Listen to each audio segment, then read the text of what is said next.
नमस्कार। केंद्र और राज्य जेहेतु आमे गोटे संघीय व्यवस्था भितर रही भारत वर्ष गोटे संघीय गणतंत्र से केंद्र और राज्य मध्य सुसंपर्क ही राज्य पाई आ केंद्र पाई उभयों पाई भल खबर हम बा भल हम शुभंकर हम राज्यर उन्नति हो पार केंद्र मध्य अधिक मजबूत हम किंतु गत 70 वर्ष 80 वर्ष है आम देखुं जे संघीय राजनीति रे बेले बेले राज्य माने अवहेलित अनुभव करुँच केंद्र रु से जहाँ प्राप्य पाइबा कथा से कथा पाऊना राज्यर गोटे दबदबा कथा आसे जदि केंद्र रे राज्यर दबदबा अच्छी से राज्य को अधिक शेयर मिलूची अथवा राज्य माने पछरे पड़ जाउछन्ति। ए परिप्रेक्षी रे आलोचना करिवा पाई केंद्र राज्य संपर्क रे आलोचना करिवा पाई एवं केंद्र राजनीति रे विशेष करी ओडिशार स्थिति संपर्क रे आलोचना करिवा पाई मो सहित अछन्ति वरिष्ठ कांग्रेस नेता तथा पूर्वतन अर्थमंत्री श्रीयुक्त पंचानन कानूनगो मु कहवाकू चाहिए श्रीयुक्त पंचानन कानूनगो को अशेष अशेष धन्यवाद देथिबाई देवी जे वास्तव में श्रीयुक्त निरंजन पट्टनायक सम्मति प्रदान करथिले ए सभा को आसी ये कार्यक्रम रे अंशग्रहण करिवे बोली किंतु तांकर कोनोसी विशेष काम जोगु से जेहेतु जोग दे पारले नाही शेष मुहूर्त रे आमे श्रीयुक्त कानूनगो को जोगाजोग करथिलु एवं से सदैव होई बड़ हृदय सहित आम सहित आसिक जोग देथिबारु तांको मु अशेष धन्यवाद ज्ञापन करुच्ची। आम सहित अछंती बीजेडी वरिष्ठ नेता सांसद श्रीयुक्त डॉक्टर अमर पट्टनायक अछंती आम सहित वर्तमान पार्लियामेंट रे से ओडिशार पक्ष रखुचंती सेथिपाई से मध्य आज अतिथि भाव में अधिक प्रासंगिकता बहन करुचंती तांकोठु आम निश्चय जानिबा जे वास्तव स्थिति कौन रही आम सागर अछंती पूर्वतन सांसद बीजेपी वरिष्ठ नेता विज्ञ श्रीयुक्त खारबोल स्वाई अछंती मुझे स्वागत करने को चाहिए दीर्घ दिन धरिक पार्लियामेंट रे अभिज्ञता रही खारबोल स्वाईंकर केंद्र राज्य संपर्क में तांकोठु अधिक कहार अनुभूति थिबो एक कथा नुह से तांकोठु मध्य जानिबा जे किभଳି हवा उचित केंद्र राज्य संपर्क तबे मु प्रथम रे श्रीयुक्त पंचानन कानूनगोठु कथा आरंभ करने को चाहिए ये जो प्रसंग जहाँ मु कहली ये प्रसंग रे तांकर व्यक्तिगत मतटी कौन केंद्र राज्य जो संपर्क संघीय व्यवस्था भितर राज्यर हक थाए केंद्र पाखरे राज्य स्वतःस्फूर्त भाव में तार आवश्यकता पाइबा कथा किंतु वास्तव में से भली कथा घटे ना राज्य को केंद्र निकट में दाबी करने को पड़े गोटे प्रेशर क्रिएट करने को पड़े बा कौन प्रकार गोटी चालना करने को पड़े जहाँ फल केंद्र रु तार जहाँ प्राप्य पाइबा कथा पाए बा अवहेलार शिकार हुए। श्रीयुक्त पंचानन कानूनगो आपण पाखे माइक अच्छी आज्ञा आज्ञा ना से आज्ञा आज्ञा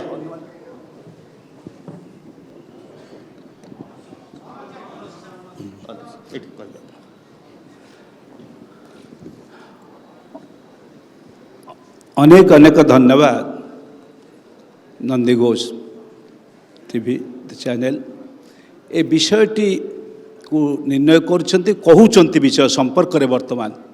जे विषयटी होउची केंद्र राज्य संपर्क को लेकर किंतु मो पाखरे जो चिठीटी पहुंची से चिठी रे लिखा जाइछि इंडियन नेशनल पॉलिटिकल अरेना रे ओडिशार स्थान आम निर्दिष्ट भाव में ओडिशा को आसवा कि सामग्रिक भाव में संपर्क ओडिशार स्थान मु प्रथमे घाबराई जाइथिली जे कहीं ना ये जो नेशनल शब्दटा भारत पाखरे लगी अथच ओडिशा को संपर्कित कराई कारण मु प्रथम ए गोटे स्पष्ट भाव में कही रखे मो पाई ओडिशा होची सबुठारु विशिष्ट जातीयता ए नेशनलिटी जो जातीयता को लेकर मु गर्व करे एवं भारत मो पाई एक नेशन नुहे भारत होची मल्टीनेशनल कंट्री एवं नेशन ऑफ नेशंस एक मु कही नहीं, एक डे वन रो जो दिन ठारू ये जातीयतार कथा उठी आमे ताकू लक्ष्य करिछु। अनेक प्राज्ञ पुरुष माने एक कथा कही जो थे मधुसूदन एवं गोपबंधु मध्य आम राज्यर ये दुई जनकर वक्तव्य को आम अनुधान करने उचित। मु प्रथम कही रखे किंतु किंतु श्रीयुक्त कानून को मु आपन को जानिया को चाहिए आपन जहाँ कहले जे सर्वभारतीयता आउ सर्वभारतीयता आमे सर्वभारतीयता विश्वास करू कि नहीं आमे ओडिया जातीयता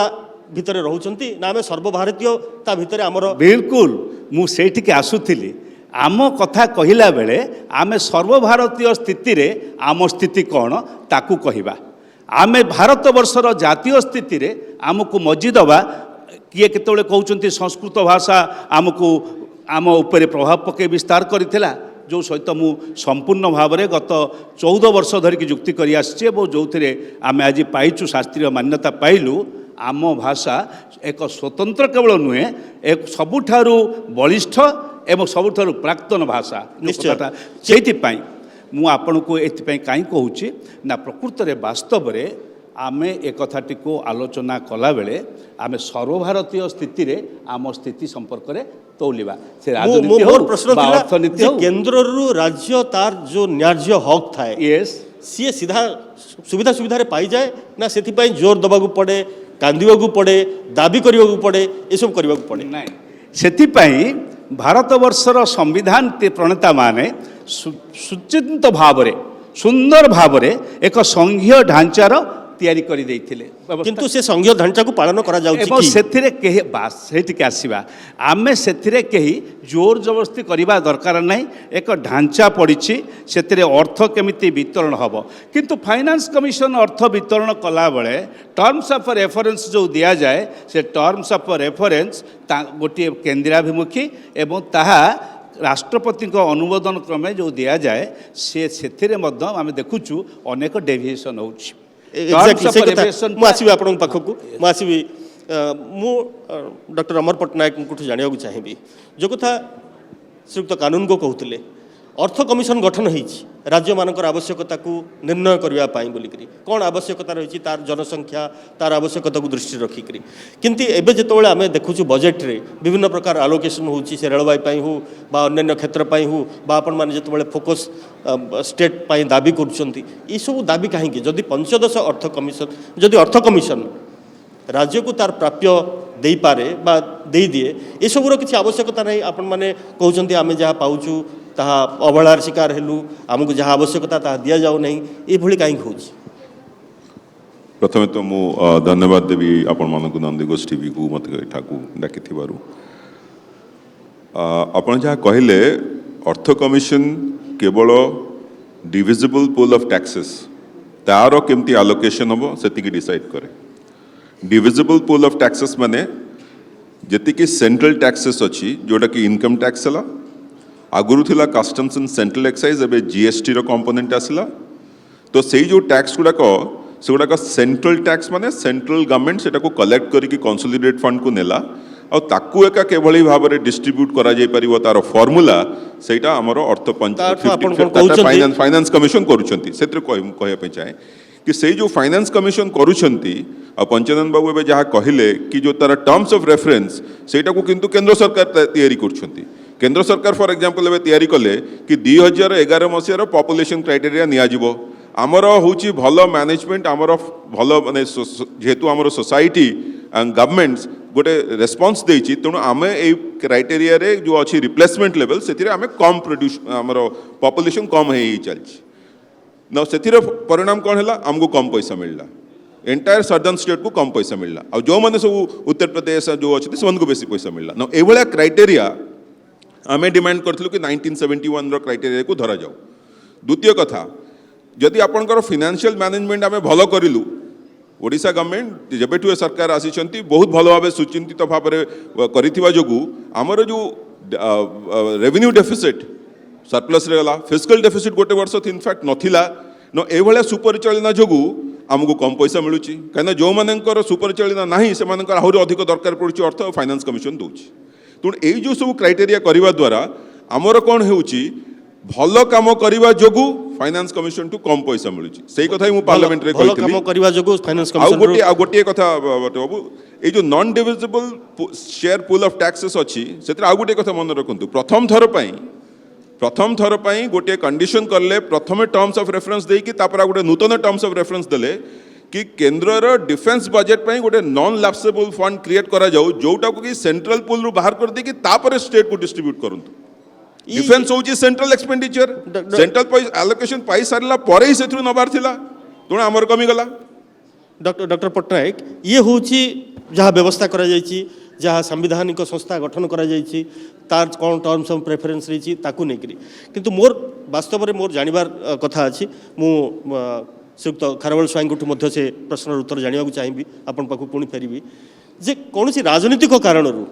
राज्यर अंश कमी जाए कि राज्य जहाँ पाइबा को थाए धरतु वर्तमान स्थिति को जदि देखा जे केन्द्र में गोटे सरकार थाईपे गोटे जातीय दल सरकार थाईपे राज्य में कौन आंचलिक दल सरकार थाईपे बा राज्य में जो सरकार अच्छी सी केन्द्र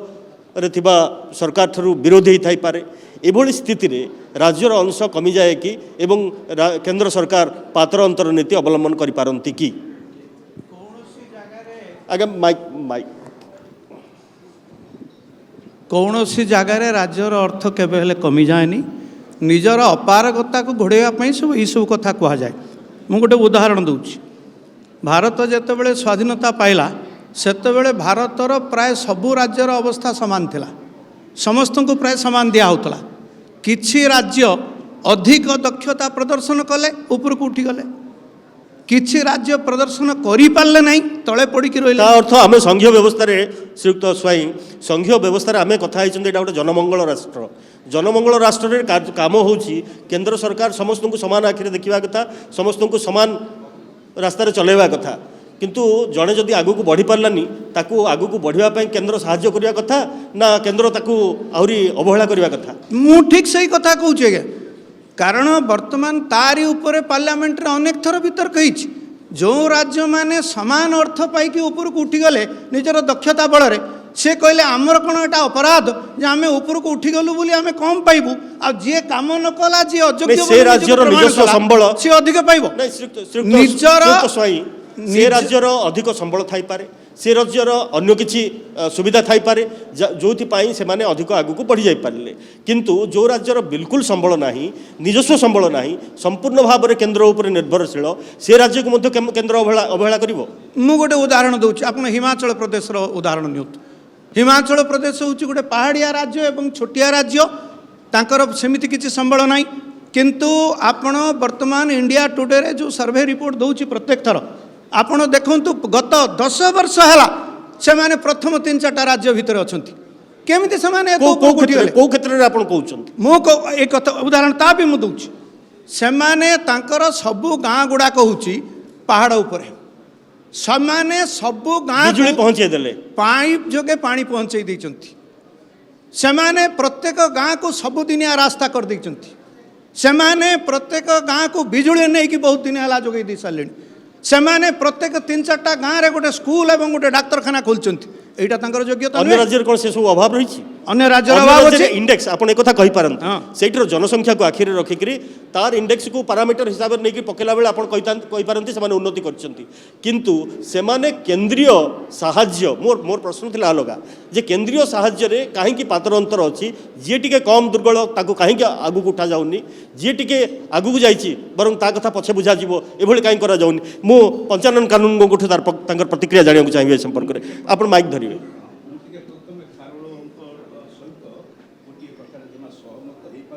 अच्छी अन अच्छी आपण अन अच्छी आपण कोन दुर्बल स्थिति जहाँ थिबो जहाँ को आमे कहूचे जे ए क्षेत्र रे जातीय स्तर रु कम अछि आमर प्रथम कर्तव्य हबो ताकू ही कोळ को आगु को नबा निहाती भाव जदि जदि आमे देखुचे सही सेक्टर गुडी को काहे कि म कथा कहूची ना जेतबेले आपण 12 तारिख डिसेम्बर 12 तारिख 1946 मसीह जो दिन भारतवर्षर संविधान प्रथम चिठा उपस्थापन कले जवाहरलाल नेहरू से स्पष्ट भाव में कही सबू अंचल सबू रिजियन बोली से कहते समान भाव विकसित हम एका बोल विकास विकसित नुहति एणु आमर सबू दिग एवं सबू मनीष को देखापी कि अच्छी ତାଙ୍କର ବକ୍ତବ୍ୟରେ ରଖିଲେ। ମୁଁ ମଧ୍ୟ କହୁଛି, ମୋର ଗୋଟେ ଅଭିଜ୍ଞତା ଅଛି। ଦ୍ୱାଦଶ ଅର୍ଥ କମିଶନ ସମୟରେ ସେତେବେଳର ଯିଏ ଚେୟାରମ୍ୟାନ୍ ଥିଲେ ଫାଇନାନ୍ସ କମିଶନର, ସେ ମୁଗ୍ଧ ହୋଇଗଲେ ଯେତେବେଳେ ମୁଁ କହିଲି ଯେ ପରଫର୍ମାନ୍ସ ଓରିଏଣ୍ଟେଡ୍ ଇଏ ଦିଆଯାଉ, ଯାହାର ଭଲ ଅଛି ତାକୁ ଦିଆଯାଉ, ଆଉ ଯେଉଁଠି ଯେଉଁ ଦିଗ ଗୁଡ଼ିକ ଖରାପ ଅଛି ଡିସ୍କ୍ରିସନାରୀ ପାୱାର ଗୁଡ଼ିକ ୟୁଜ୍ କରିକି ଡିସ୍କ୍ରିସନାରୀ ଯାହା ଫଣ୍ଡସ୍ ଯାହା ଅଛି ତା ପାଇଁକି ଦିଆଯାଉ। ସେ ଅତ୍ୟନ୍ତ ଖୁସି ହୋଇଯାଇଥିଲେ। 12th ଫାଇନାନ୍ସ କମିଶନର ଆୱାର୍ଡ଼ ଯେଉଁମାନେ ଦେଖିଛନ୍ତି, କିନ୍ତୁ ତାହା ତ ଘଟୁନାହିଁ କିନ୍ତୁ ବର୍ତ୍ତମାନ। This finance commission 15th finance commission ଏବେକାର ଯେଉଁ ଟର୍ମସ୍ ଅଫ୍ ରେଫରେନ୍ସ ଯାହା ସବୁ ନେଇକରି ଯାଇଛନ୍ତି, ଇଏ ପ୍ରଥମ ଆଙ୍କର କର୍ତ୍ତବ୍ୟ ହେଲା କେତେ ରାଜ୍ୟମାନଙ୍କୁ ସଙ୍କୁଚିତ କରିବେ ଆର୍ଥିକ ସ୍ଥିତି ତା ରାଜ୍ୟର। ମୁଁ ପଚାରୁଛି, ପୂର୍ବ ଫାଇନାନ୍ସ କମିଶନ ତ 42% ଦେଇଥିଲା, 42%। ଭାରି ଗର୍ବ ଆମେ କରିଥିଲେ ଏବଂ ଆମେ ଅନେକ ସେଣ୍ଟ୍ରାଲ ସ୍ପୋର୍ଟସ ପ୍ଲାନ୍କୁ କାଟି ପକାଇଲେ, ତାକୁ କହିକିରି ଯେ ଏତେ ଟଙ୍କା ଆମେ ଦେଉଛୁ ବୋଲିକିରି। ତାର 1% ଏଥର କଟିଲା କାହିଁକି, କୁଆଡ଼େ ଗଲା, କାହିଁକି ନେଲେ? ଏବଂ ଆମର ଯେଉଁ ପରସେଣ୍ଟେଜ ଆମେ ପାଉଥିଲୁ ଇଣ୍ଟରେଷ୍ଟ, ମାନେ ରାଜ୍ୟମାନଙ୍କ ଭିତର ଯେଉଁ ବଣ୍ଟନରେ, ସେଥିରୁ 0.2% କମିଲା କାହିଁକି, କେଉଁ ଆଧାରରେ କଟିଲା, କିଏ କାହା ସାଙ୍ଗରେ ପରାମର୍ଶ କରିଥିଲେ? ରାଜ୍ୟ ସରକାର ସାଙ୍ଗରେ, ବା ଯଦି କରିଥାନ୍ତି ତାହେଲେ ତ ଦୁର୍ଭାଗ୍ୟର କଥା। କିନ୍ତୁ ଏସବୁ କଥା ଗୁଡ଼ିକର ଉତ୍ତର ମଧ୍ୟ ରହିବା ଦରକାର, କାରଣ ଫାଇନାନ୍ସ କମିଶନକୁ କରାଯାଇଥିଲା ଦୁଇଟି କଥା ପାଇଁ, ଗୋଟିଏ ଡିଭଲ୍ୟୁସନ୍ କରିବେ, ଆଉ ଗୋଟିଏ ଡିସ୍କ୍ରିସନାରୀ ଗ୍ରାଣ୍ଟସ୍ ମଧ୍ୟ ତାଙ୍କ ପ୍ରଦାନ କରିବେ, ଯଦି କୋଉଠି ଆବଶ୍ୟକତା ଅଛି ସେଇଠି ଦେବେ। ପାୱାର ଦେଲାବେଳେ ଆପଣ ଯେତେବେଳେ କରିବେ, ସେତେବେଳେ କେଉଁ କେଉଁ ସେକ୍ସନ୍ ଗୁଡ଼ିକର ଦୁର୍ବଳ ଅଛି ଆପଣ ନିଜେ କହୁଛନ୍ତି। ଫାଇନାନ୍ସ କମିଶନ ତାଙ୍କ ରିପୋର୍ଟରେ କହିଛନ୍ତି ଏଇ ସେକ୍ଟରରେ ଅମୁକ ଅମୁକ ରାଜ୍ୟ ଦୁର୍ବଳ ଅଛି, ସେଇ ସେକ୍ଟର ଗୁଡ଼ିକ ତାକୁ ଆଡ୍ରେସ୍ କରିବାର ଆବଶ୍ୟକତା ଦେଲେ ନାହିଁ। ଡକ୍ଟର ପଟ୍ଟନାୟକ, ଆପଣଙ୍କର ପ୍ରତିକ୍ରିୟା ଜାଣିବାକୁ ଚାହିଁବି। ଯେଉଁ କଥା ଶ୍ରୀଯୁକ୍ତ ସ୍ୱାଇଁ କହିଲେ ଯେ ଯେଉଁମାନେ ଭଲ କାମ କରୁଛନ୍ତି ସେମାନେ କ'ଣ ଭୁଲ କରିଛନ୍ତି ଯେ ତାଙ୍କୁ ଦିଆଯିବନି? ଆପଣ ଆମେ ଗୋଟେ କଥା କହୁ, ଇକ୍ୱାଲିଟି ଆଉ ଗୋଟେ ହେଲା ଇକ୍ୱିଟି। ଇକ୍ୱାଲିଟି ହେଲା ସମସ୍ତ ଜଣେ 100 ଟଙ୍କା ଅଛି ସମସ୍ତଙ୍କୁ 25-25 ଟଙ୍କା ଦିଆଯିବ,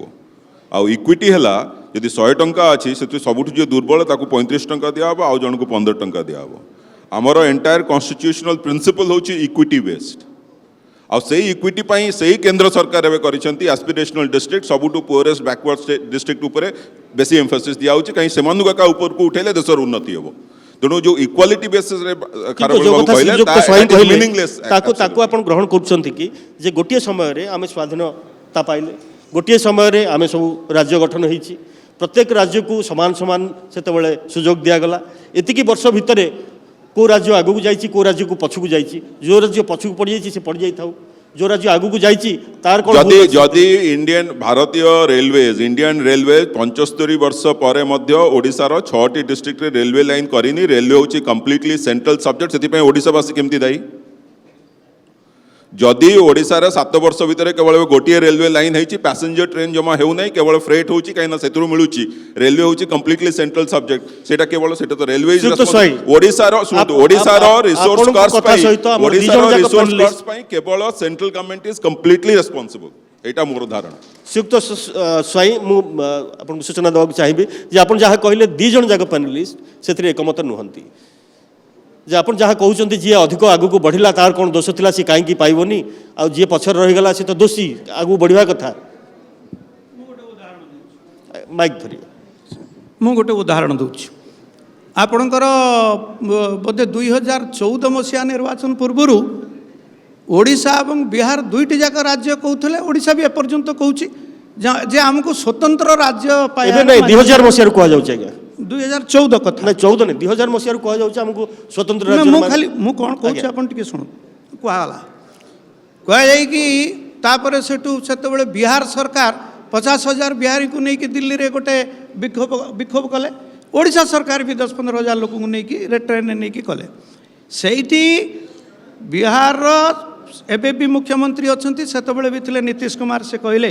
ଯେ କେନ୍ଦ୍ର ସରକାର କହିପାରିବେ କି ଯେ ବିହାର କେବେ ହେଲେ ଗୋଟିଏ ବର୍ଷ ପଇସାଟିଏ ଖର୍ଚ୍ଚ ନ କରିପାରିକି କେନ୍ଦ୍ରକୁ ପଠାଇଛି? ଯଦି କହିବେ ଯେ ମୁଁ ଆଉ ସ୍ୱତନ୍ତ୍ର ରାଜ୍ୟ ପାଇବା ପାଇଁ ମାଗିବିନି, କିନ୍ତୁ ଓଡ଼ିଶାର ତ ଗତ 15 ବର୍ଷ ହେଲା ଏମିତି କୌଣସି ବର୍ଷ ନାହିଁ ଯେଉଁଥିରେ କି ଓଡ଼ିଶା ସରକାର ଅନ୍ତତଃ 6,000 କୋଟି ଟଙ୍କା ଖର୍ଚ୍ଚ ନ କରିପାରି ଫେରାଉନାହାନ୍ତି। ଏମିତି ତ ନୁହେଁ। ଇଏ ହେଉଛି ଦକ୍ଷତାର ଏବଂ ଯୋଗ୍ୟତାର କଥା। ଅଧିକ ପଇସା ମିଳିଗଲେ ଅଧିକ ବିକାଶ ହେବ ତା ନୁହେଁ। ପଇସାର ସଦ୍ବିନିଯୋଗ କଲେ ତାପରେ ଯାଇକି ରାଜ୍ୟ ଉଠିବ। खाली पैसा मिलगले राज्य केबे हेले ऊपर उठिबनी एटा तो कानून को कहूले आपन को जे पैसार सदुपयोग करवा कथा तांको समय से कहूले कोभଳି सदुपयोग होउथला एवं से संपर्क रे से सूचना दउथले किंतु मोर प्रश्न थिला जे राजनैतिक दृष्टिकोण रु मु टिके कहि दिए यूसी मागुचंती आगे माइक धरନ୍ତୁ माइक धरନ୍ତୁ आगे सर माइक धरନ୍ତୁ यूसी न देले पैसा फेरे दबु नै माइक ता धरନ୍ତୁ मोर सबुठर बड़ दुःखर कथा होची यस जदि आम 4-5 वर्ष धरी 4 वर्ष धरिक यूसी निया जाई नहीं को राज्यर दे नहीं ताहले मु ए राज्य कथा कहू नहीं जेकोसी राज्य ताहले ताकू आमे रखिबा एजी कर रिपोर्ट अछि एजी रिपोर्ट देखु दउचंती जे आमे ताकू रखिबा किंतु आमे मु से कथा जमा बुझी पारि नहीं एई वर्षर यूसी बा गत वर्षर यूसी आमे देई नाहु सेति पई सब हेल्ड अप करके रखिबा एटा को बाबत कोन महाजन आमे आमे होचु धारुआ से मान सब महाजन से दबे तांको दया उपरे दबार कौन व्यवस्था ना संविधान ना ये कथाटी आगे रखु जे यूसी मागिब खर्च हो पारा ना आम या दबू ना ये कथाटी कौटी अच्छी संवैधानिक व्यवस्था भितर श्रीयुक्त स्वाई मु निजे भी 11 वर्ष सांसद थी 3 वर्ष 3 थर आमको मध्य जो एमपी लाड्स दिहला से थरक दि जाए 2 थर दि जाए से आमर कोटी टंका कि 2 कोटी टंका दिहला तार अधा को प्रथमे दिहला तार यूटिलाइजेशन सर्टिफिकेट देले मध्य देले जाकि द्वितीय थर आसला ये तो ये देशर व्यवस्था नहीं सी एटा केवल ओडिशा पई करा कोठी कोठी संविधान रे ए संपर्क रे संविधान ले सब कथा लिखा ही न थाए आपणकर धरा जो कौन गोटे किसी गोटे ल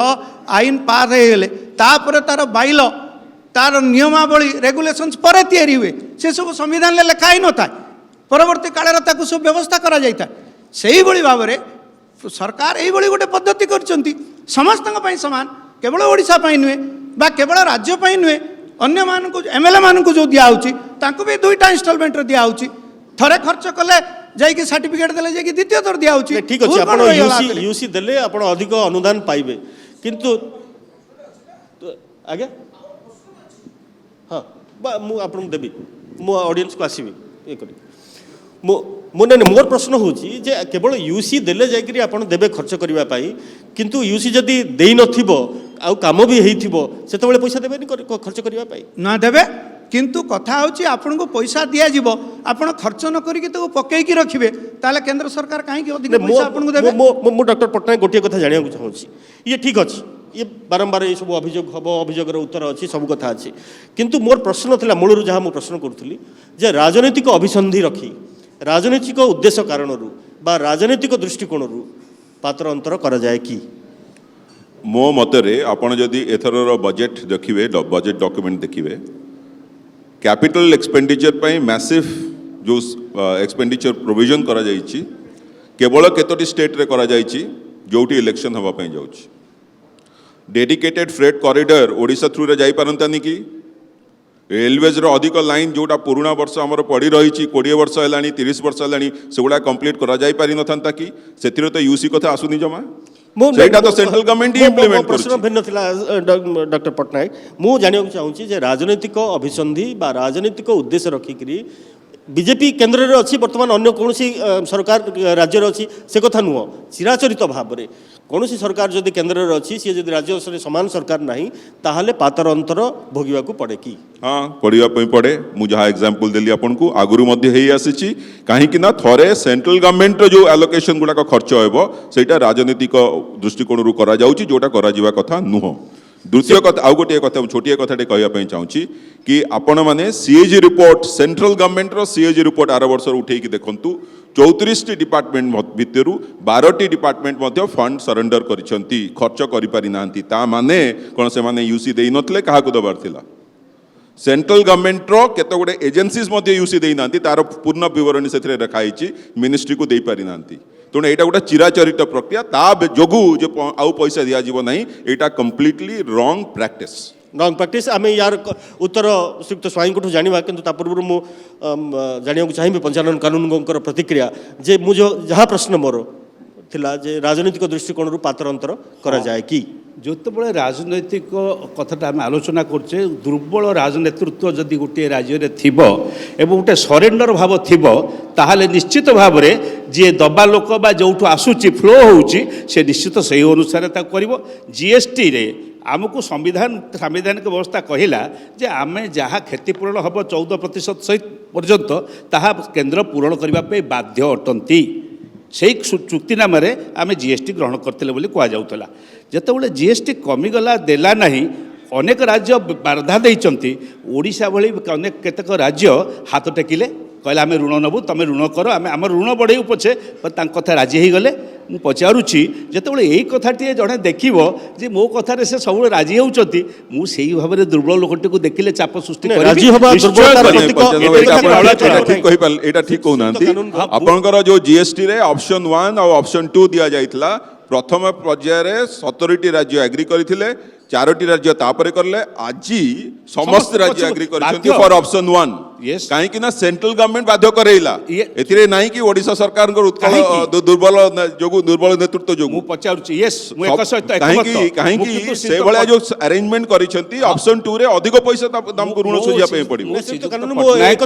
ଶ୍ରୀଯୁକ୍ତ ପଟ୍ଟନାୟକଙ୍କୁ ଗୋଟେ ପ୍ରଶ୍ନ ଏଠି ପଚାରୁଛି ଆମେ ସେଇଠି ସେ ପ୍ରଶ୍ନଟି ନ ରଖିକିରି ପ୍ରଥମେ କାହିଁକି ଆମେ ଜିଏସ୍ଟିରେ ପ୍ରଥମେ ହାତ ଟେକିଲେ ଠିକ୍ ଅଛି ଆମେ ବିମୁଦ୍ରାୟନରେ ପ୍ରଥମେ ହାତ ଟେକିଲେ ଠିକ୍ ଅଛି କିନ୍ତୁ ଏଇ କ୍ଷେତ୍ରଟିରେ ଆମର ହକ୍ ଯେତେବେଳେ ଆମେ ଗତ ବର୍ଷ ବି ପାଇନୁ ବୋଲିକିରି ଆପଣ ନିଜେ କ୍ଲେମ୍ କରିଛନ୍ତି ଗଭର୍ଣ୍ଣମେଣ୍ଟ କ୍ଲେମ୍ କରିଛି ଯେ ମୋର 1160 କୋଟି ଟଙ୍କା ବାକି ରହିଛି କେନ୍ଦ୍ର ଉପରେ ପୂର୍ବ ବର୍ଷର ଆପଣ ନିଜେ କହିଛନ୍ତି ମୁଁ ଯାହା ଦେଖିଛି କହିଛନ୍ତି ସେ ଟଙ୍କା ଆପଣ ଯେତେବେଳେ ଏଇ କଥା କହିଛନ୍ତି ଆପଣ କହିଥାନ୍ତେ ଆମ ପୁରୁଣା ବାକିଆ ଗୁଡ଼ାକ ଆଗ ଦେଇଦିଅ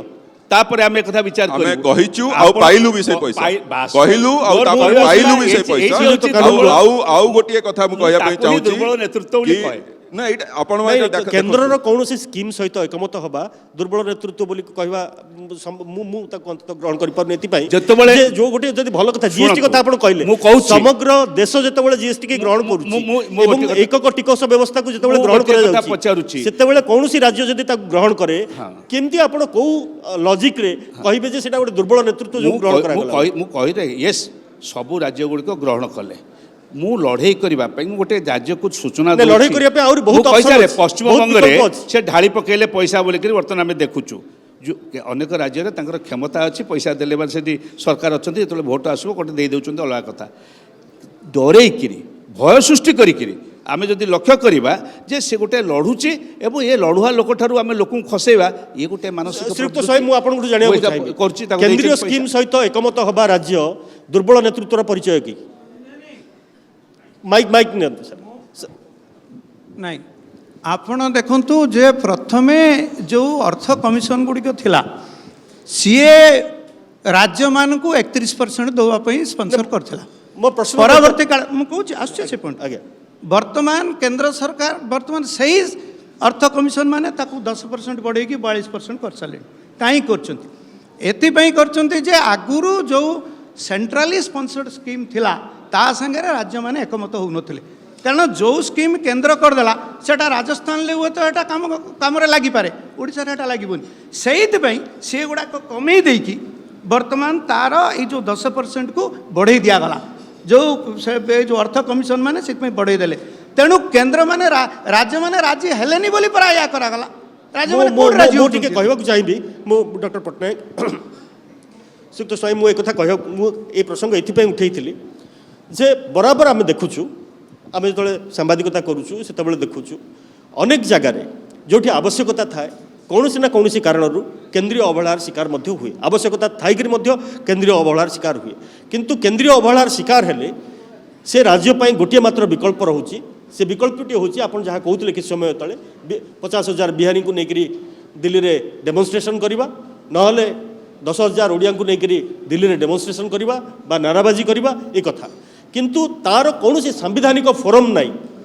ଯେଉଁ ଫୋରମ୍ରେ କେନ୍ଦ୍ର ସରକାର ବିରୁଦ୍ଧରେ ଅବହେଳାର ଶିକାର ହେଉଛି ବୋଲିକରି ରାଜ୍ୟ ଆବେଦନ କରିପାରିବ ସେଭଳି ଗୋଟେ ଆବଶ୍ୟକତା ବର୍ତ୍ତମାନ ସୃଷ୍ଟି ହେଇଛି କି ରାଜ୍ୟ ତାର ନ୍ୟାଯ୍ୟ ପ୍ରାପ୍ୟ ପାଇଁ ଯଦି ପାଉନାହିଁ ତାହେଲେ ଏକ ନିର୍ଦ୍ଦିଷ୍ଟ ଫୋରମ୍ରେ ଆବେଦନ କରିବା ପାଇଁ ଗୋଟେ ବ୍ୟବସ୍ଥା କରାଯିବ ନାଇଁ ମୁଁ ବର୍ତ୍ତମାନ ମୁଁ ବିଜେପିରେ ଅଛି ମୋର ଧାରଣା କଂଗ୍ରେସ ବି ବିଜେପି କଂଗ୍ରେସ ବିଜେଡି କଥା ମୁଁ କହିସାରେ ବାକ୍ୟଟା ସାରି ଯେତେବେଳେ କଂଗ୍ରେସ ବି କ୍ଷମତାରେ ଥିଲା सेतेबेले भी मोर धारणा नथिला जे केंद्र सरकार कौन से राज्य को केबे अवहेला करछंती सेतेबेले अवहेला नथिला वर्तमान मध्य अवहेला नाही केवल निजर अयोग्यता को घोड़ाइया यही सब कथा गुड़ाक सब बारंबार उठा जाउची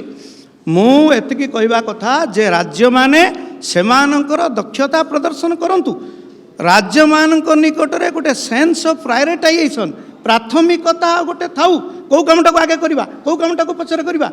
आम पाखे पैसा नहीं बोली आम समस्त को संतुष्ट करने सबू कम को एकाथर के आरंभ करदे और सबको इनकम्प्लीट करके पकईकी रखीदे या द्वारा आपंकर विकास केमी हम आज आप भुवनेश्वर को जातु जे गत प्राय 6-8 मास है सबुआड़े खोल पकई कि पता होनी आप जुआड़े जी कौटी जापर यहाँ कौन हूँ गोटे प्राथमिकता आप प्रथम गोटे कम आरंभ कले आगे कंप्लीट करूना तापर आ गोटे काम को कंप्लीट करंतु तापर आ गोटे काम को कंप्लीट करंतु एटा को प्राथमिकता कहा जाए डॉक्टर पट्टनायक खारोल बाबू जहाँ कहले ठीक कहले जो रेलवे काम आम अधपंतरिया पड़ी रही ओडिशा आगे कंप्लीट करंतु तापर जाई अलग जगह करेंगे आउ गोटे कथा मुझे कहवाई चाहूँगी मो पाखे डेटा मु कहूँ 12th फाइनेंस कमिशन रे सबू स्टेट मान को मिलता 5.17% of the total shareable divisible pool 13th finance commission रे 5.17 टा कमी 4.79 आसला 14th फाइनेंस कमिशन रे 4.64 आसला 15th फाइनेंस कमिशन रे 4.52 आसला आपण माने देखुथिबे एटा कमी कमी चलची जे जेकोसी लोक सरकार थांतु केंद्र रे यूपीए रे थांतु किंबा एनडीए रे थांतु राज्य मान को अवहेला करा जाई आसी अछि एथिरे कोनोसी दुई मत नाही एबे प्रथम द्वितीय प्रश्न कहले आपण कि कोन संघीय व्यवस्था रे अछि interstate councils now interstate council रो फंक्शनलिटी कि भली भाबरे तांकर रेकमेंडेशन को अधिक भाबरे त्वरान्वित करी सुना जाई परिबो सेटा केंद्र ऊपर ही डिपेंडेंट केंद्र केते थरो मीटिंग डाकिला केते थरो ताको भलो भाबे करिला वर्तमान सफल हो नाही बा राज्य मानकर स्वार्थ को ठीक भाव में देखिबारे इंटरस्टेट काउंसिल मध्य सफल हो नाही सेइथिपई मु पचारछि आउ कोन विकल्प व्यवस्था ग्रहण करा जाई परिबो कि जोथिरे राज्य तार न्याय्य हक पाइबा पाई जेमति धरंतु कोनोसी गोटे घटना घटला आम सुप्रीम कोर्ट को जाउछंती अवश्य एई क्षेत्र में सुप्रीम कोर्ट रो किछि रोल नाही सेभली कोनोसी संवैधानिक अनुष्ठान आवश्यकता रही कि जोटी ए कथा को एड्रेस करा जाई परिबो आप माइक धरंतु आपण माइक धरंतु आमे कोइला रे 400 टंका लेखा देई आसु पर टन शेष गोटे पैसा आमर शेयर नुहे आम राज्य सबुठारु हाएस्ट 72,000 कोटी टंका गत 6 वर्ष भितर केंद्र सरकार कोयला शेष बाबद नहीं आमर कोयला रे हेला नहीं एपर्यंत यह एक सांविधानिक व्यवस्था एवं 11th फाइनेंस कमिशन प्रश्न भी सेया हाँ आपण जहाँ कहउछंती आम रॉयल्टी वृद्धि होउनी हाँ केमिति करा जाई पारिबो बस मु कहू जदि पाउना हो ताकू एड्रेस करिया पाई हाँ केंद्र सरकार को तागिद करिया पाई हाँ निर्देश दो पाई आसुची धरि निया जो ए जो आसुचा कोयला रॉयल्टी फिक्सेशन यह हूँ एक आईनगत व्यवस्था 57 एक्ट अनुसार एवं 11th फाइनेंस कमिशन रेकमेंडेशन अनुसार 3 वर्ष जदि ऊर्ध्व हम ताले से आमको कंपेनसेशन देवे we could have gone to the supreme court गोटे बाट हूँ सुप्रीम कोर्ट को जाकि मागि पारिथांते कहि पारिथांते कथा बा आम राज्यर कोयलारू आमे कोयला तुमको दबु नहीं मु कोयला जेपर्यंत ये रिवाइज नही मो प्राप्य न पाई एवं ये शेयर न पाई शेषरू मो कोयला छाड़ी ना it's my property my state property यह कथा कन्स्टिट्यूएंट असेंबली रे जो माने आलोचना करथिले तांका आलोचना जे शुणिबे आश्चर्य हवा जे से सब आपण पुणी आंदोलन कथा को आसुचंती मु जेहेतु अछंती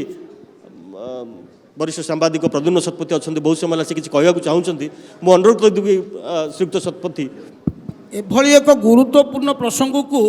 दलीय दृष्टिभंगी आलोचना करा जाए ना मुझर खारवेल बाबू को प्रश्न पचार चाहे जदि समानता हूँ एक विधि ताहले संविधान में संरक्षण व्यवस्था रहा कहीं सामाजिक न्याय प्रतिष्ठा पाई तले पड़ी जाति मान को उठाइवाई सांविधानिक व्यवस्था है तापर सांविधानिक व्यवस्था है प्रथम संविधान संशोधन है पछुआ श्रेणी मान को सामाजिक न्याय देवाई जो राज्य माने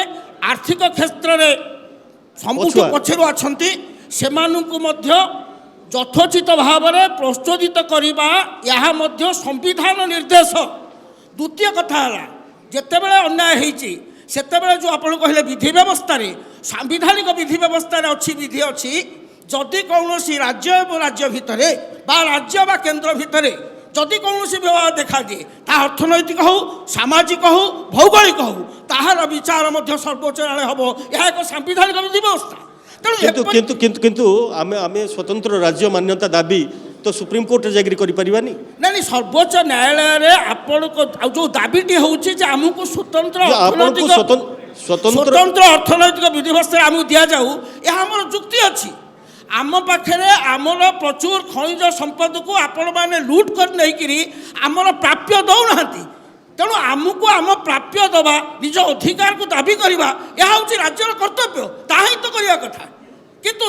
ଏଭଳି ଏକ ଗୁରୁତ୍ୱ ପ୍ରଶ୍ନ ଦଳୀୟ ଦୃଷ୍ଟିଭଙ୍ଗୀରେ ନୁହେଁ। ଯାହା ବିଗତ ସ୍ୱାଧୀନୋତ୍ତର ଓଡ଼ିଶାରେ ଯାହା ହେଇଛି, ଯେଭଳି ଭାବରେ କେନ୍ଦ୍ର ପ୍ରତି କ୍ଷେତ୍ରରେ ଆମକୁ ଅବହେଳା କରିଛି, ତା ବିରୁଦ୍ଧରେ ସ୍ୱର ଉତ୍ତୋଳନ କଲାବେଳେ ଦଳୀୟ ସଂକୀର୍ଣ୍ଣତାକୁ ଦୂରେଇ ଦେଇ ଏକ ଜାତି ପ୍ରେମର ବହ୍ନିକଣ ଆମ ନେତୃମଣ୍ଡଳୀଙ୍କ ପାଖରେ ଜାତି ପ୍ରେମର ବହ୍ନି ଜଳିବା କଥା। ମୁଁ କେବଳ ଓଡ଼ିଶା କଥା କହୁନି, ଅନ୍ୟାନ୍ୟ ରାଜ୍ୟ କଥା ମଧ୍ୟ ମୁଁ ଏଠି କହୁଛି।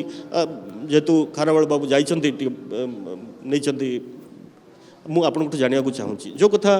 ଶ୍ରୀଯୁକ୍ତ ଶତପଥୀ କହୁଥିଲେ, ଆପଣ ସେଥିରେ ଏକମତ ଯେ ଆମେ ଆମର ନ୍ୟାଯ୍ୟ ଦାବି ପାଇଁ ବୋଲିକି ସବୁବେଳେ ଆନ୍ଦୋଳନ, ଆପଣ ବି ସେ କଥା କହୁଥିଲେ ଆନ୍ଦୋଳନ କରିବା ଦରକାର, ବ୍ଲକେଟ୍ କରିବା ଦରକାର, ଦେବୁ ନାହିଁ ବୋଲି କହିବା ଦରକାର, ସର୍ବଭାରତୀୟ ସ୍ରୋତରୁ ନିଜକୁ ବିଚ୍ଛିନ୍ନ କରିବା ଆବଶ୍ୟକ, ଏଭଳି ପନ୍ଥା ଅବଲମ୍ବନ କରିବା ଆବଶ୍ୟକ। ମାଇକ୍ ଧରନ୍ତୁ ଆପଣ, ମାଇକ୍ ତ ଲଢ଼େଇ କରିବାର ବ୍ୟବସ୍ଥା ସଂଘୀୟ ବ୍ୟବସ୍ଥା ଭିତରେ କେନ୍ଦ୍ର ସାଙ୍ଗରେ ରାଜ୍ୟ ଯାଇକି ସାମ୍ନା ଲଢ଼େଇ କରିବ ତା ନୁହେଁ। କିନ୍ତୁ କେତେ କେଉଁ ସମୟରେ କୋର୍ଟର ଆଶ୍ରୟ ନେବ, କେଉଁ ସମୟରେ ଗିଭ୍ ଆଣ୍ଡ ଟେକ୍ର, ମୁଁ ତୁମ ରାଷ୍ଟ୍ରପତିଙ୍କୁ ଭୋଟ୍ ଦେବି, ମୁଁ ତୁମ ଉପରାଷ୍ଟ୍ରପତିଙ୍କୁ ଭୋଟ୍ ଦେବି, କାହିଁକି ଦେବି, କ'ଣ ପାଇଁ ଦେବି, ମୋ ପ୍ରାର୍ଥୀ ଯିଏ ଅଛନ୍ତି ଭଲ ହେଇଥିବ ଭୋଟ ଯଦି ଦେବି। ଶୁଣ, ସାମ ଦାନ ଦଣ୍ଡ ଭେଦ, ଗୋଟେ ଶକ୍ତିଶାଳୀ ରାଜ୍ୟ, ଗୋଟେ ଶକ୍ତିଶାଳୀ ରାଜା, ଗୋଟେ ଶକ୍ତିଶାଳୀ ଯେଉଁ କ୍ଷମତା ମାନେ ଯିଏ ଇଏ ଥାନ୍ତି, କ୍ଷମତାରେ ଥାନ୍ତି, ସେ ସବୁବେଳେ ତାଙ୍କର ବାଟ ଖୋଜୁଥାନ୍ତି କେଉଁ ବାଟରେ ଆଚିଭ୍ କରିବେ, କେଉଁ ବାଟରେ ଗ୍ରହଣ ଅଧିକରୁ ଅଧିକ ଆଣିବେ। ଯେମିତି ଆଜ୍ଞା କହୁଥିଲେ ଦ୍ୱାଦଶ ଅର୍ଥ କମିଶନ ବାଟ ଖୋଜାଗଲା ଏବଂ ସେଥିରେ ଅଣାଗଲା। ମୁଁ ସେ ଦ୍ୱାଦଶ ଅର୍ଥ କମିଶନ କାହିଁ ବାରମ୍ବାର କହୁଛି, ଯେହେତୁ କୋର୍ଟ କଲେ ସେ, ମୁଁ ଆଗରୁ ସେଇଟା କହିଦେଇଥିଲି। ଠିକ୍ ସେମିତି ଭାବରେ ଆମେ ଆମର କଳ ବଳ କୌଶଳ ଆକୁ ସବୁଗୁଡ଼ାକ ତ ଲଗେଇଥାନ୍ତେ। କଳ ମାନେ ସାମ୍ବିଧାନିକ ବ୍ୟବସ୍ଥା, ବଳ ମୁଁ କହୁଛି ଯେ ଆମେ ବନ୍ଦ କରିଥାନ୍ତେ, କୋଇଲାକୁ ବନ୍ଦ କରିଦେଇଥାନ୍ତେ, କୋଇଲା ଦେବୁ ନାହିଁ, କୌଶଳ ମଧ୍ୟ ଅବଲମ୍ବନ କରିଥାନ୍ତେ। ମୁଁ ତ ଦେଖିପାରୁନାହିଁ କଳ ଏ ତିନିଟା ଯାକ କେଉଁଠି କେଉଁ ଜାଗାରେ ଆମ ହକ୍ ପାଇକି ଆମେ ବ୍ୟବହାର କରିଛୁ। ମୁଁ ତ ଏକଥା ଆଜି ପର୍ଯ୍ୟନ୍ତ ଦେଖିପାରିନି। ସମୟରେ ବିଜୁ ପଟ୍ଟନାୟକ ସମୟରେ ମୁଁ କହିଦେଉଛି, ବିଜୁ ପଟ୍ଟନାୟକ ସମୟରେ କେମିତି ଗୋଟେ କୌଶଳ କରାଗଲା। ଦେଖନ୍ତୁ, ବିଜୁ ପଟ୍ଟନାୟକ ସମୟରେ ପାରାଦୀପ ବନ୍ଦର ପାଇଁକି କେନ୍ଦ୍ର ମନା କରିଦେଲା। ପ୍ରଥମରୁ କହିଲା ମୁଁ ବନ୍ଦର ଆମେ ଆଉ କରିପାରିବୁ ନାହିଁ। ସେ ଓଡ଼ିଶା ପଇସାରେ ବନ୍ଦର କରିକିରି ଜାତି ଉଦ୍ଦେଶ୍ୟରେ ଉତ୍ସର୍ଗ କରିବା ପାଇଁ ଜବାହରଲାଲ ନେହେରୁଙ୍କ ପାଖରେ ଗାମୁଛା, ମାନେ ଆମେ ଯେଉଁ ଗାମୁଛା ଏକା ପକାଉଛେ, ଗାମୁଛାଟିଏ ପକାଇ ତାକୁ ଜାତି ଉଦ୍ଦେଶ୍ୟରେ ଉତ୍ସର୍ଗ କରିଦେଲେ। ଇଏ ହେଉଛି କୌଶଳ। ବଳ ଦେଖିବାକୁ ଚାହିଁବେ, ସେଇ ବିଜୁ ପଟ୍ଟନାୟକ ଏ ଯେଉଁ ତାଙ୍କର କଳ ଖର୍ଚ୍ଚ କରିକିରି ସୁପ୍ରିମକୋର୍ଟରେ କେସ୍ କଲେ। ସେତେବେଳେ ପୁଣି ରିଭିଜନ୍ ହେଲା, ଆପଣ କୋଇଲା ଉପରେ କେସ୍ ହେଇଥିଲା। ଆପଣଙ୍କୁ ଏଇଟା ହେଉଛି କୌଣସି ଗୋଟିଏ କଥା ଆପଣ ମୁଁ ତ ଦେଖିପାରିନି ଆଜି ପର୍ଯ୍ୟନ୍ତ। ଆମ ପାଖରେ ବହୁତ କମ୍ ସମୟ ଅଛି। ମୁଁ କେବଳ ଶେଷରେ ସମସ୍ତଙ୍କଠୁ ଅତି ଶୀଘ୍ର ପ୍ରତିକ୍ରିୟା ନେବାକୁ ଚାହିଁବି। ଶ୍ରୀଯୁକ୍ତ ସ୍ୱାଇଁ, ଆପଣ ନଥିଲା ବେଳେ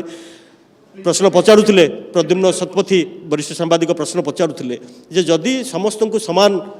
ଦିଆଯିବା କଥା ଆପଣ କହୁଛନ୍ତି,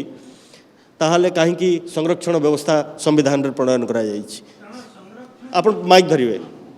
ସଂରକ୍ଷଣ ବ୍ୟବସ୍ଥା ଭାରତବର୍ଷରେ ହଜାର ହଜାର ବର୍ଷ ଧରିକି ଦଳେ ଲୋକଙ୍କୁ ଅସୁବିଧାରେ ପକାଇକି ରଖା ହେଇଥିଲା। ସେଇଥିପାଇଁ ତାକୁ କିଛି ରାଜ୍ୟକୁ ମଧ୍ୟ ଅସୁବିଧାରେ ପକା ହେଇଥିଲା ବୋଲି ଗ୍ରହଣ କରାଯାଇପାରେ। ସାର୍ ୟାର ମାନେ ନୁହେଁ ଯେ ସେ ଗୋଟେ ବାକ୍ୟରେ ମୋର ଉତ୍ତର ସରିଗଲା, ଆଉ ଗୋଟେ ବାକ୍ୟ ଅଛି। କିନ୍ତୁ ମୁଁ ମୂଳରୁ କହିଛି, ଏବେ କହୁଛି, ଭାରତବର୍ଷ ଯେତେବେଳେ ପ୍ରଥମେ ଆରମ୍ଭ ସ୍ୱାଧୀନତା ପାଇଲା, ସବୁ ରାଜ୍ୟକୁ ସମାନ ପ୍ରକାର ସୁବିଧା ଦିଆହେଇଥିଲା। କିଛି ତାଙ୍କର ଯୋଗ୍ୟତା ବଳରେ ଉଠିଲେ, କିଛି ତାଙ୍କର ଅଯୋଗ୍ୟତା ବଳରେ ତଳେ ପଡ଼ିକି ରହିଲେ। ତେଣୁ ଆଜି ଆମେ କହୁଛୁ ଆମେ କୋଇଲା ଦେବାନି, ତାହେଲେ କାଲି ମୁମ୍ବାଇର ଲୋକ କହିବେ ଯେ ଆମର ସବୁଠାରୁ ବେଶୀ ଆୟକର ଏଠି ଆମେ ରୋଜଗାର କରୁଛୁ, ସେଥିପାଇଁ ତାହେଲେ ଆମର ସବୁ ଖର୍ଚ୍ଚ କେବଳ ଏଇଠି ହେବ, ଓଡ଼ିଶାକୁ କାହିଁକି ଯିବ? କାରଣ ଓଡ଼ିଶାର ତ ସେଠି ବିଶେଷ କିଛି ଆୟକର ଦିଆହେଉନି। ୟାର ଅର୍ଥ କ'ଣ ହେଉଛି? ଏଇଆ ସଂରକ୍ଷଣ 10 ବର୍ଷ ଥିଲା। ସଂରକ୍ଷଣ 10 ବର୍ଷ ଆପଣଙ୍କର ଆସାମର ତେଲର କେମିତି ନେଲେ? ଆସାମବାସୀ ତେଲର ଯେଉଁ ସେୟାର ନେଇଛନ୍ତି, ଆପଣଙ୍କ ଯେଉଁ ତାଙ୍କର ତେଲ ହେଉଛି ଆମର ଯେମିତି କୋଇଲା, ତାଙ୍କର ହେଉଛି ତେଲ ଖଣି, କିପରି ଭାବରେ ନେଲେ? कि अधिकार कौपरी भाव नेले कौन अधिकार थिला तंकर नबा पई कि नहीं जेतेबेले मु कहବାକୁ ଆପଣ ବି ଚାହିଁବି ଯାହା ଯେତେବେଳେ କହୁଛନ୍ତି ଆପଣ କି ନ୍ୟାଯ୍ୟ ପାତ୍ର ପ୍ରଥମେ- ପାଇବେନି ପ୍ରଥମେ- ଆପଣ ବିକଳ୍ପ ରାସ୍ତା ଗ୍ରହଣ କରିବେ କେତେବେଳେ ଆନ୍ଦୋଳନର ରାସ୍ତା ଗ୍ରହଣ କରିବେ କେତେବେଳେ ଅନୁରୋଧର ରାସ୍ତା ଗ୍ରହଣ କରିବେ କିନ୍ତୁ କାର୍ଯ୍ୟକ୍ରମର ଶେଷ ଭାଗରେ ପହଞ୍ଚନ୍ତି ମୁଁ ଶୀଘ୍ର ଆପଣଙ୍କଠୁ ପ୍ରତିକ୍ରିୟା ନେବାକୁ ଉତ୍କଳ ଚାହିଁବି ଜନନୀ ଭାରତ ମାତାଙ୍କର ସୌତୁଣୀ ନୁହନ୍ତି ଓଡ଼ିଶା ଉଠିଲେ ଯାଇକି ଭାରତବର୍ଷ ଉଠିବ ଏମିତି ନୁହେଁ ଯେ ଭାରତ ସରକାର ସବୁବେଳେ କିନ୍ତୁ ଗୋଟେ କିନ୍ତୁ ପେଞ୍ଚ ଆମେ ପେଞ୍ଚରେ ଦେଖୁଛୁ ଲାଗିଛନ୍ତି, ଯେ ବାରମ୍ବାର ଓଡ଼ିଶା କେମିତି ଦବିଯାଉ ବାରମ୍ବାର ତାହା ନୁହେଁ କେନ୍ଦ୍ରରେ ତାହା ନୁହେଁ କେନ୍ଦ୍ରରେ ଯେକୌଣସି ସରକାର ରହୁ ଓଡ଼ିଶା ବାରମ୍ବାର ଅବହେଳାର ଶିକାର ରହୁଛି এই କଥା ଆମେ ବାରମ୍ବାର ଦେଖି ଆସୁଛୁ ଆପଣ ଯେଉଁ କଥା ସୌତୁଣୀ କଥା କହୁଛନ୍ତି ସେ ସୌତୁଣୀ କଥା ବର୍ତ୍ତମାନ ସୁନ୍ଦର ଲାଗିଥାନ୍ତା ଯଦି ଆମେ ଆମର ପ୍ରାପ୍ୟ ପାଉଥାନ୍ତେ ମୁଁ ଜାଣିବାକୁ ଚାହିଁବି ଆପଣଙ୍କଠୁ ଆମେ ଠିକ ପାଉଛନ୍ତି ତାକୁ ବିନିଯୋଗ କରିପାରୁନାହାନ୍ତି ବୋଲି ଆମର ଏଇ ଏଇଟା ଅବସ୍ଥା କେବଳ ଉତ୍ତର ଏଇଟା କେବଳ ଗୋଟେ କଥା କହିବାର ଛଳ ଗୋଟେ କଥା କହିବାର ଶୈଳୀ ତ- ନୁହେଁ এইটারକୁ ନିଜର ଅଯୋଗ୍ୟତାକୁ ଆପଣ- ପ୍ରମାଣ କରିବା ପାଇଁ এইଭଳି କଥା ସବୁ ଆପଣ କୁହାଯାଉଛି। ଦେବେନି ତାପରେ କହିବେ ଅଯୋଗ୍ୟ ଏଇଟା ଆଶ୍ଚର୍ଯ୍ୟ କଥା ଯେହେତୁ ହଁ, ଆପଣ ହଁ, କେନ୍ଦ୍ରରେ ମୁଁ ତ ସରକାରରେ ପ୍ରମାଣ ଅଛନ୍ତି ଦେଲି ନା ଆପଣଙ୍କୁ ଗୋଟେ ବର୍ଷ କୁହନ୍ତୁ 15 ବର୍ଷ ଭିତରେ କୋଉ ବର୍ଷ ଆପଣ 6000 କୋଟି ଟଙ୍କା ଏଠିକାର ସରକାର ଖର୍ଚ୍ଚ ନ କରି ପାରି ଫେରେଇ ନାହାନ୍ତି ମତେ ଗୋଟେ ଉଦାହରଣ ଏଇଟା ଦିଅନ୍ତୁ। ସରକାର କଣ ଖର୍ଚ୍ଚ କରିବ ଯଦି ରେଳବାଇ କଥା ଆପଣ କହିବେ ମତେ ରେଳବାଇ ଗୋଟେ ତ କଥା କେନ୍ଦ୍ରୀୟ କୁହନ୍ତୁ। ଅନୁଷ୍ଠାନ। ରେଳବାଇ ତ କେନ୍ଦ୍ରୀୟ ରେଳବାଇରେ ଅନୁଷ୍ଠାନ। ରେଳବାଇ ରେଳବାଇରେ ରାଜ୍ୟମାନେ ଅଛନ୍ତି ରେଳବାଇ- ଯୋଉମାନେ କି ମାଗଣାରେ ଜମି ଶ୍ରୀଯୁକ୍ତ ଦେଇଛନ୍ତି ସ୍ୱାଇଁ- ଏହାକୁ ନେଇ କର ଶ୍ରୀଯୁକ୍ତ ସ୍ୱାଇଁ ଆମର ତ ଜମି ଦେବା ତ ଦୂରର କଥା ଲୋକଙ୍କୁ ଶିଖେଇ ଦେଲେ ଆହୁରି ବେଶୀ ମାଗ ଆପଣ ଯେମିତି କହୁଛନ୍ତି ରେଳବାଇ ଖାଲି କହିପାରିବ। ତଥ୍ୟଗତ ତଥ୍ୟ ସେ କଥା ନୁହଁ ତଥ୍ୟ ହିଁ ରେଳବାଇ- ସେଇଆ। ନା ତଥ୍ୟ ତଥ୍ୟ ସେୟା ହିଁ ନୁହଁ ସେଇଆ। ତଥ୍ୟ ସେୟା ନୁହଁ ବାରମ୍ବାର ଖବର କାଗଜରେ ଗଣମାଧ୍ୟମରେ ଆଲୋଚନା ହେଇସାରିଛି ତର୍କ ହେଇସାରିଛି ତଥ୍ୟ ସେୟା ନୁହଁ ତଥ୍ୟ ହେଉଛି ଗୋଟିଏ କେନ୍ଦ୍ରୀୟ ଅନୁଷ୍ଠାନ ରେଳବାଇର ଗୋଟେ କେନ୍ଦ୍ରୀୟ ଅନୁଷ୍ଠାନ ତାର ଅପାରଗତା ଯୋଗୁଁ ଏଇଠି ରେଳ ପାଇଁ ପଇସା ଖର୍ଚ୍ଚ ହେଇପାରୁନି ସେଇଟା ହେଉଛି ତଥ୍ୟ ଯଦି ଆପଣ କହିବେ ଆପଣଙ୍କର ନନ୍ଦିଘୋଷ ଟିଭିରେ ଗୋଟେ ସେପାରେଟ ଏଇ ରେଳବାଇ ବିଷୟରେ ମତେ ଡାକନ୍ତୁ ନିଶ୍ଚୟ ମୁଁ ଏଇ ବିଷୟରେ ବସିକି ଆପଣଙ୍କ ସାଙ୍ଗରେ ଆଲୋଚନା ନା, କରିବି। ନା, ମୁଁ ସେଥିପାଇଁ ଆପଣଙ୍କୁ ଆହ୍ୱାନ ମୁଁ କରୁଛି। ଆସିବା ପାଇଁ ଚାହୁଁଛି। ମୁଁ ବି ସେଥିପାଇଁ ଆପଣଙ୍କୁ ନାଇଁ, ଆହ୍ୱାନ ନାଇଁ, କରୁଛି। ଏଇ ଯୋଉ ଖାରବେଳ କଥା ବାବୁ- କହୁଛନ୍ତି କେତେ ସତ କହୁଛନ୍ତି ଡାକନ୍ତୁ ମତେ ନାଇଁ ମୁଁ ଖାରବେଳ ଆପଣଙ୍କୁ ବାବୁ challenge ଗ୍ରହଣ ଖାରବେଳ କରିବାକୁ ବାବୁ ରାଜି ଗୋଟେ କଥା କୁହନ୍ତୁ कि प्रथम फाइनान्स कमिशन रे सबू स्टेट को इक्वाल पैसा डिस्ट्रीब्यूट कराइतला कि जदि कराइतला बोली आपण जहाँ कहउचंती सेटा मोर नॉलेज रे तो आज पर्यंत नाही आपण मन जदि किए जानिथिबे ताले मु सेटा पई चैलेंज करिया पई आपण को कहउची मु कि आपण जो कार्यक्रम कहउचंती चाहेबी। आपण को प्रेमिस जो अछि कि प्रथम इंडिपेंडेंस समय रे प्रथम द फर्स्ट फाइनान्स कमिशन जते बळे हैला सेते को बळे को जो पैसा डिस्ट्रीब्यूशन करा गला सेटा भी गोटे फार्मूला द्वारा करा गला सेतिर समस्त को इक्वल डिस्ट्रीब्यूशन करा गला नहीं हमर constitutional principle says article 14 right to equality रे कि जदि डिस्क्रिमिनेशन थिबो तले सिमिलर कैटेगरी को पई गोटे सेपरेट पॉजिटिव डिस्क्रिमिनेशन करा जाय परिबो जोथरे कि आपनक रिजर्वेशन हो किबा जोथरे अलगा प्रकार रो व्यवस्था करा जिवो तेणु आपनकर जो आर्गुमेंट सेटा तथ्य भित्तिक नुह ମୁଁ ସେ କାର୍ଯ୍ୟକ୍ରମ ସାରିବାକୁ ଚାହିଁବି ଲାଇନକୁ ଯଦିଓ ଆସିଗଲେ। ଖାରବେଳ ବାବୁ ଆମ ଏଥିରେ ପ୍ରତି ଏକମତ separate ନୁହନ୍ତି କରାଯାଉ। ଯଦିଓ ଖାରବେଳ ବାବୁ ଏଥିରେ ଏକମତ ନୁହନ୍ତି ଯେ କୌଣସି ରାଜ୍ୟକୁ କେନ୍ଦ୍ର କୌଣସି କାରଣରୁ ରାଜନୈତିକ ଦୃଷ୍ଟିକୋଣରୁ ହଉ ଅନ୍ୟ କୌଣସି କାରଣ ଯୋଗୁଁ ଅବହେଳା କରୁଛନ୍ତି ସେ କଥାରେ ଖାରବେଳ ବାବୁ ତିନି ଥର ସାଂସଦ ରହିଛନ୍ତି ସେ ଏକମତ ନୁହଁ ସବୁବେଳେ କେନ୍ଦ୍ର ରାଜ୍ୟକୁ ଠିକ୍ ଠିକ୍ ଭାବରେ ଦେଖିଥାଏ ବୋଲି ତାଙ୍କର ମନ୍ତବ୍ୟ କିନ୍ତୁ ଅନ୍ୟ ଦୁଇ ଜଣ ଯେଉଁ ଆମର ଅତିଥି ଥିଲେ डॉक्टर अमर पट्टनायक एवं श्रीयुक्त पंचानन कानून को से माने अनुभव करुँच जे कौटी ना कौटी केन्द्र निश्चय अवहेला करे से कौन सी कारण रही पारे विशेष करके राजनीतिक कारण पारे किंतु एभली क्षेत्र में जदि किसी अवहेला हेउथाए तापाई बोलिकरी केन्द्रर निर्दिष्ट कौन सी सांविधानिक संस्था पाखरे फेराद होगापाई व्यवस्था हवा दरकार जो व्यवस्था बर्तमान अच्छी इंटरस्टेट काउंसिल सी जदिओ सफिसीयेंट नुहे से निहाती भाव में आउ एक संस्था सांविधानिक संस्था रहा आवश्यक जो थे राज्य फेराद हो पार एवं तार न्याय्य अधिकार पाइपर कार्यक्रम को ये रखुचु नमस्कार धन्यवाद आपण समस्त को धन्यवाद आम सहित ये जोग देथिबारु।